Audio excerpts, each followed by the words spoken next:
This is a subject that comes up a lot. If you've ever seen my video, what a real knife attack looks like, I get so many morons responding to that video, you just wouldn't believe it. And again,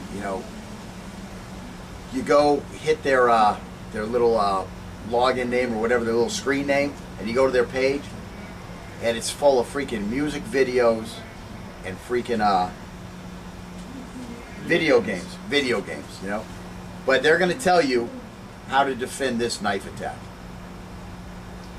Probably because they saw something on the movies, they saw something on TV, they saw something in one of their video games, they saw something on a rap music video. What other absurd places could they have seen something? They heard it from their friend, their dad who was some veteran, told them something. The list just goes on and on.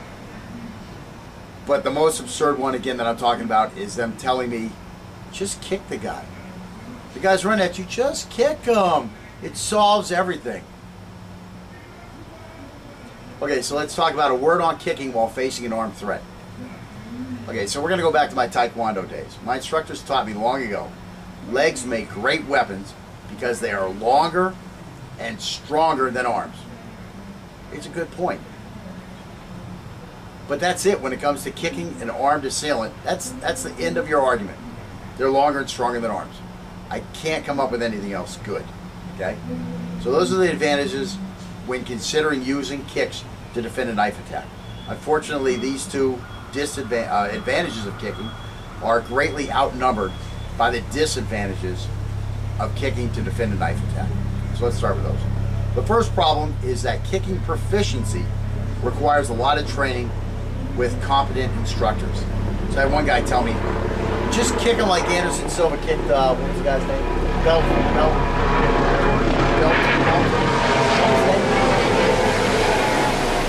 Sheriff Scoffers don't know what. So anyways, yeah, just kick him the way Anderson Silva knocked out Vitor Belfort.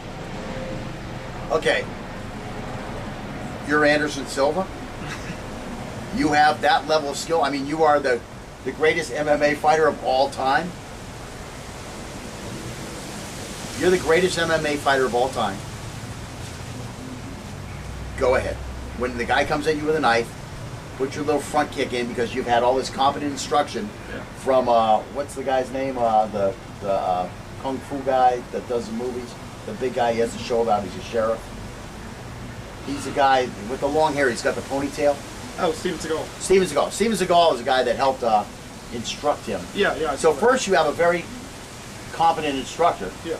And then you have a guy who was already the greatest. He's very well trained. Already the greatest MMA fighter of all time. Extremely flexible. Everything. And then he's able to kick this guy in the head. Okay. And again, that's what I wrote back to this guy. Hey, if you've got those skills, go ahead and throw that kick. It takes a lot of practice to kick proficiently. So again, the first problem with kicking is that it requires a lot of training with competent instructors to become really proficient at this thing. Again, a guy's attacking you with a knife. Okay, you best use something that you're the most proficient at. And if you're not, a highly trained kicker, don't even think about it. Okay? But even then, there's other problems. Okay, so for most of us, our legs are less coordinated and move slower than our arms. So while you may be stronger and longer with the legs, well, for most of us, they're still going to move slower.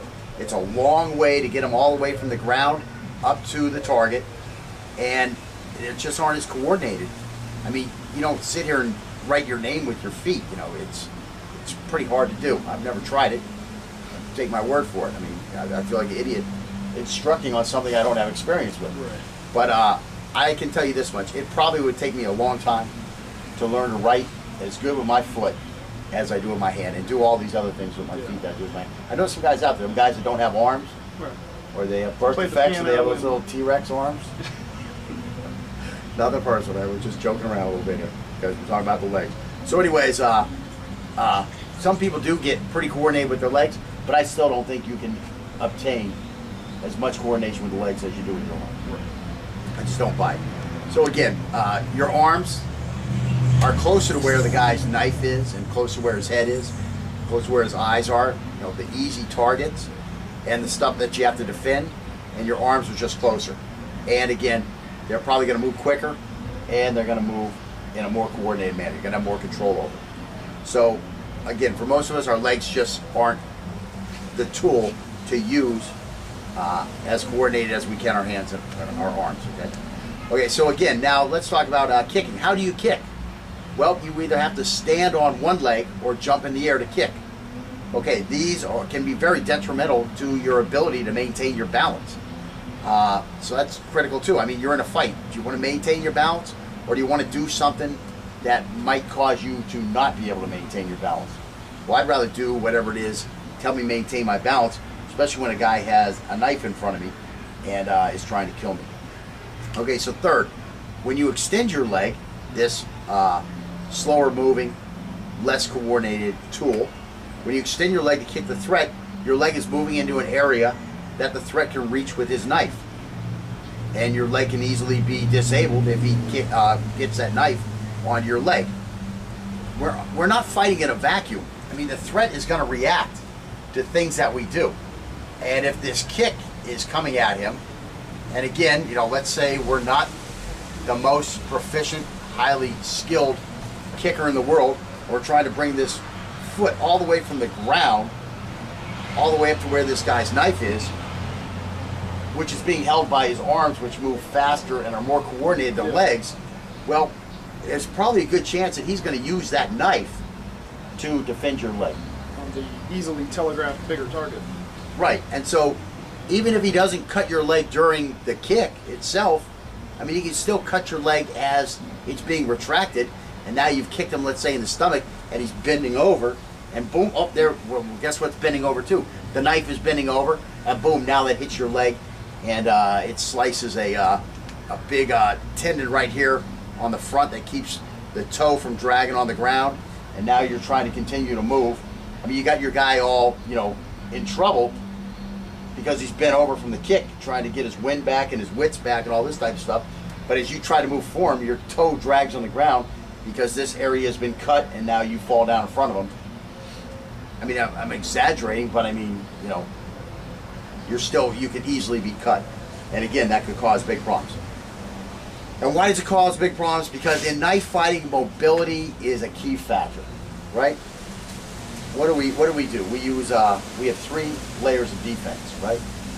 The first layer is mobility, moving off his fighting center, right? Moving that center line. The second one is, well, we have the knife to defang the snake. The third one is we have this extra hand to block anything that gets past the knife. Okay. Plus, we also have the body English, you know, moving away. So we have lots of things. But by far, all of those require that we can move our leg. If we can't move our legs, we can't maintain our balance. All of this stuff is kind of gone. Yeah. It's got to be a much bigger problem to employ that properly. So again, if you are kicking at a non-compliant threat, and again, this is the big thing. This isn't dojo one-step sparring. Okay, this is a non-compliant threat who has decided that he wants to put a knife in you. Okay, it's lethal force. Okay, maybe he actually even wants to kill you. Okay, so he's coming at you with a great deal of force. So now you try to kick, and it doesn't work out the way you have intended it. You have immediate stability and mobility contingencies to deal with. Whether you're just knocked off balance, whether you're actually knocked off your feet and you're on the ground, or if you are knifed in your leg somewhere, your mobility is greatly affected, and thus your chances of survival have been greatly impaired. Okay, this is kicking. Okay, this is why we don't kick. So I'm going to re-emphasize everything. I can't emphasize this enough. I just hear so much bullshit about kick. So to re-emphasize, kicking is not the tool we want to use against a threat armed with a knife. Though you have seen technique after technique in person in the dojo, on the big screen, on the little screen, in YouTube videos, in all these things, you have seen technique after technique where the hero uses a kick to counterattack a threat who remains oblivious to the impending doom. In the real world, this is not likely to occur. When you kick at someone, they try to respond with a block. If they have a knife in their hand, it is likely they will respond with a knife and your leg will be cut. If your leg is cut badly, your mobility will be limited, and that will drastically limit your ability to continue to defend yourself against a threat who is now probably more agitated because you tried to attack him.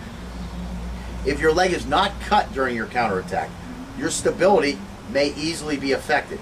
Since it is likely the threat will react to your attack, and since the threat may be moving toward you quickly as you kick, you could easily be knocked off balance, and you will have to regain your balance before you can reorient yourself to the threat, and during this time, you may not even be able to observe the threat. Never mind if you are actually knocked down. Again, any of these outcomes will drastically limit your ability to defend yourself, at least temporarily. So I'm throwing my kick, the guy comes in at me, we clash, and during the clash, I'm kind of spun to the side, and now my fighting center is off the center line, and he's still on the center line. He might be bent over a little because I kicked him, but the fact of the matter is he's going to have a good chance to still be on the center line, and his weapon, his angle of attack will still be on the center line, and he's going to be able to get you while you are trying to reorient to what's happening. Okay? Let's see. Using a kick to counterattack a knife-wielding threat works great if the threat fails to do anything that reduces your stability or mobility. In general, though, we could counterattack in a similar or safer manner using our arms and be better able to maintain our stability and mobility. Since no one will argue that the best defense against a knife is to escape if a route is available, and since we will need stability and mobility in order to do so, we feel it is prudent to save our legs for this option and use our arms for counterattacks. So in other words, I got to go meet this guy with a knife. Boom, I got to meet this guy with a knife, and I'm probably going to get cut. Rule of knife fight, right? Okay, well, I meet this guy, I'm able to block him, but I get cut on my arms. Now, I can run away. That's where I wanted to go anyways. I had to meet him because I had to get by him to run away. I'm in a parking lot, I'm between two cars, there's a fence, the cars are parked against a fence here. I can't go that way, I've got to go this way. I meet this guy, boom, and I kick him. And he slashes my leg. How am I going to get away now? How am I going to get away? If you're going to get cut on your arms. Avoid getting cut on the neck, the radial, the brachial. Those are the dangerous spots. Avoid getting cut there. Knock the guy down, bump into the guy, whatever, and escape. That's what you want to do. You can't do it if your legs are cut. Okay, now, you have seen us do a lot of kicking. Yes, we did practice kicking. Okay? The big thing about a kick is before you kick, you have to make sure the knife is pointed away from you. So the knife is pointed away, now you can knee this guy. You have his hand held or trapped, now you can knee or kick this guy. But the big thing is you have to have the movement of the knife disabled, or you have to have the blade pointing away from you. And even that's dangerous. I mean, you see Scotty and me, do this thing behind us, and again, that's because we become more proficient knife fighters. So again, our best angles of attack are no longer just in front. We've spread out our angles of attack because we become more skilled fighters. We have more ways that we can attack you because we practice, okay? Again, that makes kicking more dangerous if you're going to kick against a more skilled knife fighter. But in general, you're probably not going to have a problem if you're behind the guy and you throw a kick at him. Of course, what else is he going to do if he knows you're behind him? But, swing this knife behind him if he has the capability. So again, it still is dangerous. In general, avoid kicking unless you have the knife, the movement of the knife disabled, or you know that the blade is pointing away from you. That's all I really can say. I'm beating a dead horse, but the reason I'm beating this dead horse is because it keeps getting up, it keeps getting up, it keeps getting up. And it's these... It's a zombie horse. It's a zombie horse, and I don't want to go into zombies, I know. but it's being revived in the fictional world by people that believe in zombies. Yeah, that makes sense. Yes. So you have these guys who, are training for zombies, and they believe that a kick is the best thing. And they keep reviving. These are, what are these guys? These are garage Frankensteins. Yeah. Making their Frankenstein monster the kick against the knife. Okay? Just avoid kicking against the knife. And again, You've seen us doing a lot of it because what do? I try to cover everything, make sure you have all this stuff. Now sometimes might a kick be what you have to do. Yeah, I mean, you've got a hold of this guy's knife hand. You've got both of your hands on his knife. The knife is between your head and his head, so headbutting's out of question. Elbows are out of question. Punching is out of question. What do you got left? Okay. You better practice a kick, right? And again, it's another tool for your toolbox. It's not the go-to tool. You know what I'm saying? It's what's one of them weird tools? It's a hex wrench. You know, you've got your screwdriver, you've got your pliers, right? Yeah. Those are go-tos, right? And every now and then you got to pull out that one of them hex wrenches, Yeah. and you hope you got the right size. You hope you got the right one for the job. It's not like a pliers, just any old bolt. Not like a screwdriver, any old screw. You know, with a hex wrench, you need the right hex wrench for the right hex head. Yeah. I think that's a pretty good analogy. I mean, it's kind of out there, but whatever. I feel like I'm one of the Gracie brothers talking now. Great jiu-jitsu, those Gracie brothers, but avoid their knife defenses. We watch that video. I've watched this video probably. I watch it with every student. With every student I have, I show him the Gracie knife video. And they never even show the overhead attack, do they? No. They talk about the overhead and the underhand attack. Then they show this slow motion underhand attack where, you know, I just hope every time I get attacked by a knife, a dude just like attacks only this fast and then stops. Yeah. That's what I hope. And you're ready for it. Yeah, and I'm ready. Well, the guy might come running out of the jungle at me. That's what he said. Don't go in the water if a guy comes running out the jungle at you, because water limits your mobility. But just bringing it, because we're water fighting specialists. Yes, we Some people think we aren't water fighting specialists, are. But we are. but we are. My grandfather was a water fighter. Yeah. All right. If we ever meet these guys, we better not do no jiu-jitsu with them. They're gonna be mad. Okay, so let's talk about a word on kicking while facing an armed threat. Okay, so we're going to go back to my Taekwondo days. My instructors taught me long ago, legs make great weapons because they are longer and stronger than arms. It's a good point. But that's it when it comes to kicking an armed assailant. That's the end of your... They have seen something. You know, they heard it from their friend, their dad who was some veteran, told them something, you know, I mean, the list just goes on and on. But the most absurd one, again, that I'm talking about is them telling me, just kick the guy. The guy's running at you, just kick him. It solves everything. This is a subject that comes up a lot. If you've ever seen my video, what a real knife attack looks like, I get so many morons responding to that video, you just wouldn't believe it. And again, you know, you go hit their little login name or whatever, their little screen name, and you go to their page, and it's full of argument. They're longer and stronger than arms. I can't come up with anything else good. Okay? So those are the advantages when considering using kicks to defend a knife attack. Unfortunately, these two advantages of kicking are greatly outnumbered by the disadvantages of kicking to defend a knife attack. So let's start with those.